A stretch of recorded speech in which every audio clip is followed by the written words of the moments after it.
So it's Thursday, the 8th of October, and a little after 1. I've got my stuff, juice, stuff I need. Booked to write stuff down, and my dollar store drinks. I got snacks and stuff left over from last week. Anyway, that becomes my garbage bag pretty soon. I'd swap it out.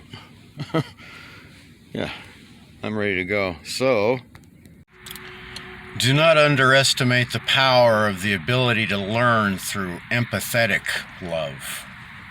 Frankly, is there any other kind? Here's what it costs to maintain a functional meth addict for a month. $500. If that person has multiple personality disorder, hears voices, also had some other stress condition. She was paying $500 a month for meth and able to maintain a job and was functional until a few months ago. I won't be specific. You need no more details. When she got on 2 drugs for her the voices in her head, she's happier without the addiction and the cost of $500 a month. So how much would it cost society and a good comprehensive universal health care to maintain a person with Lamictal and some other drug I didn't recognize? I recognize Lamictal. Just asking, how much would that cost? And would that be worth it? You know, I've spoken highly of NPR, public radio, and the Beeb in several of my productions. I don't know if I've said this before, and if so, it bears repeating. This is what public radio is about. I've heard stories in 8 or 10 minutes about somebody I'd never heard of before at all, and by the time I was done, I knew everything they'd done and grieved their passing. That's what public radio is about. So I'm in Garden City at the Fred Meyer. My fare's picking up meat and some more beer, he said. I just picked him up at a bar. He got in the cab. First thing he said is, "Have you been in prison?" So I figured, well, he recognizes me. He's from California, Pelican Bay, he said, but he knows the look. There's something about the look. I don't know. 1,000-yard stare or something like that. I don't know. More later. This is Rumor Control. What movie is that from? Anyway, yeah, this is a rumor, so nobody should sue me if my information is incorrect, but the vaunted Intermountain Hospital that used to take care of people with lots of problems, from what I understand, just deals with intoxication and getting people, drunks and drying them up and stuff. I have no idea if this is true, but if it does, it sounds like really the only mental health care that's available around here to people with limited means is Terry Riley. I know they do good work. Gotta go. That's not for me. I forgot I'm in the middle of a run. Anyway, yeah, so Terry Riley, I know they have an office, at least one in Nampa and Boise, and there's probably, several. But they do good work. You should support them. They support NPR, which is kind of like, a good cause supporting another good cause. Any opportunity at all, right, Jim? So old Noisy, the needed meat and more beer. They didn't teach him manners at Pelican Bay. He was kind of rude. Not to me. He gave me 20 for a $12.50 fare, but he was hooting up 2 women on the way who were walking by and screaming profanities, including the N-word, at the cops, which they both seemed pretty beige to me. So, but it gave me a clue. He recognized me as a felon, and he ain't even from here. And this may have something to do with the reason I cannot socially have tried, failed, and gave up on socially integrating with certain parts of society in favor of people who are actually loving and empathetic and human. Weird. It's one factor. Can't be the whole thing. Something about me looks felon. Yeah, on a subconscious level for most of you. That's the reason I couldn't get my passenger closer to the door, and this large person, and they can't get it started. So it'll be there a while. Funny, huh? I'll bet this Chevy Volt doesn't have that problem. A lot quieter too. Yeah. I'm glad they still make Chevy Volts. Or do they? Maybe not. So Felony Flats is not a cab stand. It's just the name of a apartment complex. Used to be called the Bronco Hut. It's right off of Capitol and University Island, right in there. You know the ones I mean. Well, everybody I know knows the ones I mean. You probably don't. That's why we're doing just something different now, aren't we? So let's call him Fred, who I dropped at the Felony Flats. He was the one shopping at Fred Meyer. Apparently this is something he does daily. I pick him up at an AA meeting. He shops at Fred Meyer. I wait for him. Now here's the interesting thing. You remember I told you we're independent contractors. Well, the first time I was sent there, I was told, well, somebody is giving him 15, the fare for 15, and so that's what we do. Except I'm not part of a union. It's just, hang on. That was a while ago. Yeah, I negotiate my own thing, and it's based on the meter, and you know, if I want to cut somebody a break, I decide, which, as you know, I do.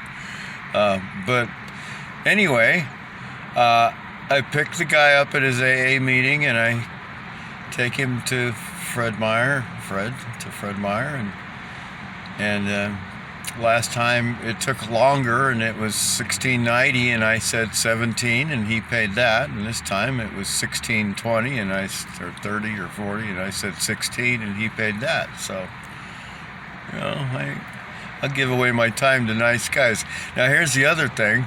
The first time I guess this is the second time. Yeah, the first time I picked him up, I could tell that he probably had some issues, like everybody does, different than mine. And he was very quiet and talks with something that's almost an accent, but seems medical or something. And the second time I picked him up, I just started talking to him like he was my brother, because, you know, he is, in a sense. And pretty soon we were having a conversation, and I told him some jokes, and yeah, but we had a good time. Now he's my bud, see?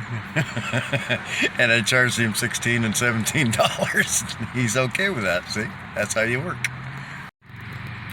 So, alias Wally, who I took to the hospital last night, I think. They run together. He called from the hospital and wanted his phone, and it was in the dispatch office, because, of course, we're his cab company.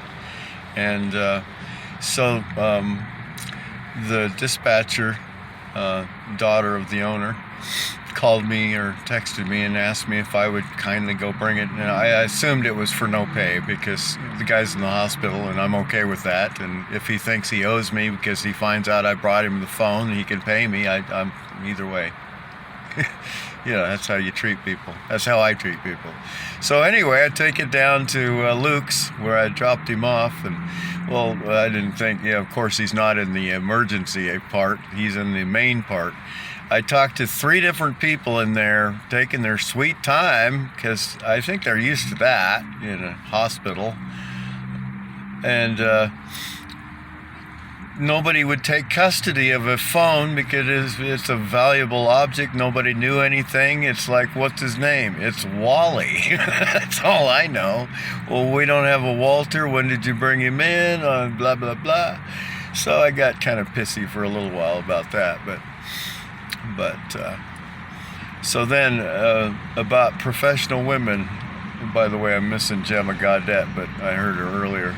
So what time would that be? What's the time frame? Um, Lisa here at the Jacksons on 13. She's a beautiful woman, and she's nice, and she sold me something that didn't cost me anything. She said, well, if you're going to be here all the time, and you should get one of these cards, you buy all this coffee, and she wasn't real good on the specifics. Buy 8 or 9 or something, and you'll start getting one free. And I said, well, yeah. So here's an experiment. I just thought this up. Let's do this to kind of a proof of concept. No harm if it fails, because I got others up my sleeve, many.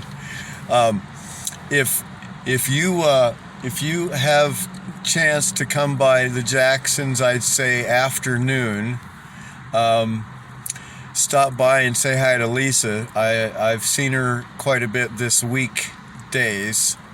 And if you wanted to do something better, you could run in and demand to talk to the manager, and then tell him well, she might be the manager. She's there a lot. I don't know. The person who's there a lot, they make manager places like this. And if they can carry the load, why not?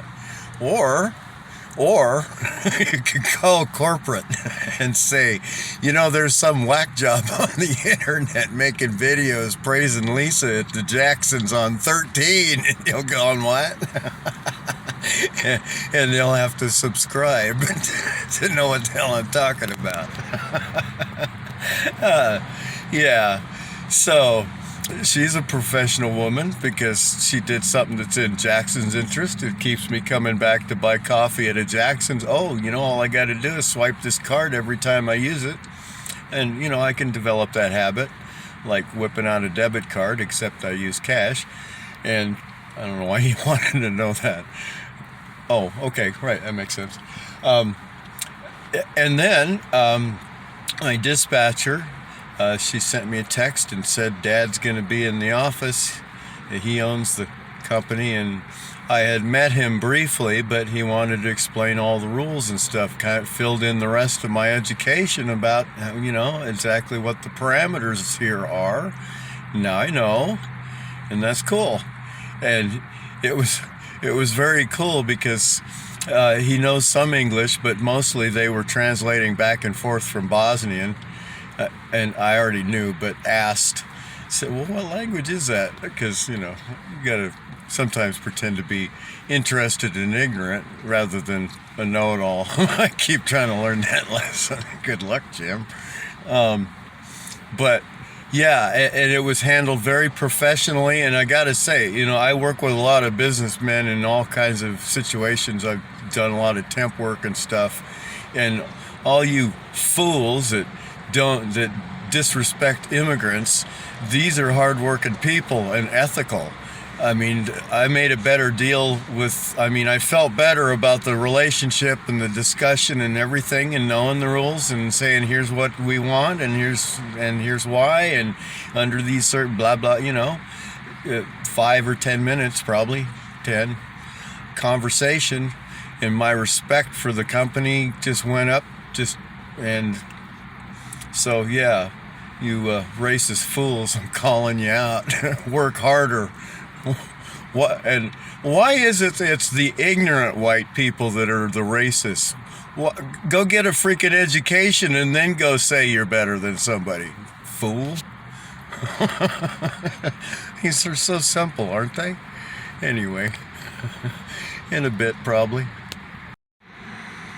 I'm happy to say, in a sense, I guess, that I haven't picked up any of the 12-pack-a-dayers, liter-a-dayers today. I picked up other interesting people. Maybe somebody else did. But I just got off of a run, took our functional meth addict home from work, and on the way she was I don't remember exactly how we got into it. She was telling me how that she'd used to be a heroin addict, and for some heroin addicts meth is a better thing, and she'd quit that some time ago, and And then I said, oh yeah, I understand. She was describing withdrawal symptoms, and I said, yeah, I've heard about that because I was incarcerated for 5 years and met some with heroin addicts. And then she said, well, yeah, she'd been in prison in Pocatello for 6 years for, one moment, had to check my notes, 188 marijuana seeds. She got 3 felonies, she said, and 3 strikes, you're out. She did 6 years for that. And before she worked where she works now, do you like Taco Bell? Well, in some Taco Bell in Boise, where she worked for a year, by the time she left, she was making $9.50 along with everybody else who was there newer, except she was the assistant manager, except for some of the newer people were making more, and she found out about it. So, somewhere, I won't say where because it might be a little too identifying for our friend. She's doing well. Let's not mess with her. Let's learn. That's the whole point of this. Enjoy your tacos. Thought I'd better clear that up. I think I called her our functional meth addict. She's no longer addicted. She's on medication. Didn't want to confuse myself. When I realized I was going to start driving taxi again and anticipated this series, I didn't think there'd be so much mental health issues and so many abused people. It's just a lot more than there was. Twice as many corners are filled with people with signs, I would say, since you drive to church and the grocery and to work, and like everybody does, there are 3 or 8 places, whatever. I get all over. And I've noticed a new homeless encampment I'd not seen before. I'm not saying it wasn't there. Didn't get back there very much. There's when you're coming from the airport down Vista, there's that roadway in. Well, there's another hotel in there behind it, and in the extensive parking lot, there were a lot of people hanging out, making it look kind of grubby, like Cooper Court behind the sanctuary gets grubby. I don't know if they sweep that out every day or not. Every time I go back there in the evening to drop people off who live there, it's a pigsty. Sometimes you deserve your rep. I'm just saying. So I've picked up 2 Iraq war vets today with PTSD. One because he told me he was on his way home from work, PTSD and another condition, and one who seemed like my first sergeant, a first sergeant I worked with. I was in the Navy. We don't have sergeants, petty officers. A first sergeant, except in a woman's body, and she was pretty animated for me picking her up in a bar. Alcohol's a depressant. She had other issues and was yelling and talking to herself a little bit and stuff. But I know she was a vet because of the shirt, and her hat had lots of decorations, and it was clear, if you know how to read them, what she'd done and where she'd been. And I don't know how much of that she carried with her in, but she brought a lot of crap out. I like our VA, by the way, in Boise, Idaho. It's, from what I understand, one of the 3 best in the nation, something like that. They treat me well. Yeah, support your vets. Just saying. Not me. Others. Oh yeah, and speaking of defunding the police, which we weren't, but now we are, BPD seems to have way too many police officers. When I was driving taxi before, it was common. One time in particular, I got pulled over after I dropped a guy off in Eagle, and this officer just wanted to know who I'd dropped off and what he'd looked for, or what he looked like. I didn't ask. But suddenly there were literally 5 other police officers lined up behind him. Maybe they all wanted to know the same thing. I thought, they had radios. No, they're just bored. So then recently, I don't know, maybe a year ago, I was not far from here, close to a medical building at a temp office, and a whole bunch of police officers suddenly just stormed up around that medical building and stuff. And if I had had my radio receiver that, all bands, I used to be able to listen to my own taxi company on it and stuff, I might have known what was going on. I watched the papers after that to see what the big scare was. I think there was Eagle cops, and over a half hour or more, they were all out and looking at the building from their car, and nothing in the news. Yeah, my radio got given to the missionaries by the last person I was cohabitating with, among many other things. Very complicated person. Anyway, I would like to get one of those again sometime. They're more expensive than they were. So if you've looked around my website, you'll understand that I had planned to stay in Canyon County, and I still believe everything that I put in there, but I am pretty sure I don't want to live in Canyon County. I'll go there for business, but I don't want to live there because I have reason to believe that at least one Canyon County deputy, is unethical. And I'll explain why after I move, because I have to move. I've been camped out in a basement there. I have to move in a week, 15th. After I move, I'll explain the whole story. It's 10:14. I'm getting a little tired. I spent 2 hours this morning before this job at Lucky Perk, working on the hour and 3-minute long so far commercial-free video. I don't expect to have to add commercials to that. Maybe to some of these. These are shorter. By the time you see this, you'll know how short. It needs more editing. I figured instead of just whipping a movie out, I'd think of other things to add to it. If there's not a lot of business, or they're not expecting any, I might bug out here pretty soon.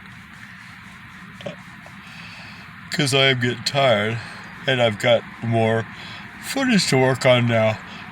So I'd like to get several episodes, 2 or 3 maybe, before I crash out the first long one. Seems smart. It's cold. I slept a bit in the cab and then figured out how to pull the seat back and lean back. And I found a wallet here next to the pumps at the Flying J. I just brought it in. Didn't have any cash anyway. It's just plastic. Maybe the last person that found the cash. I don't know. I just brought it in. I told them where it was. I'll find somebody probably. My name's Jim. Thursday night's the slowest night of the week. Peace.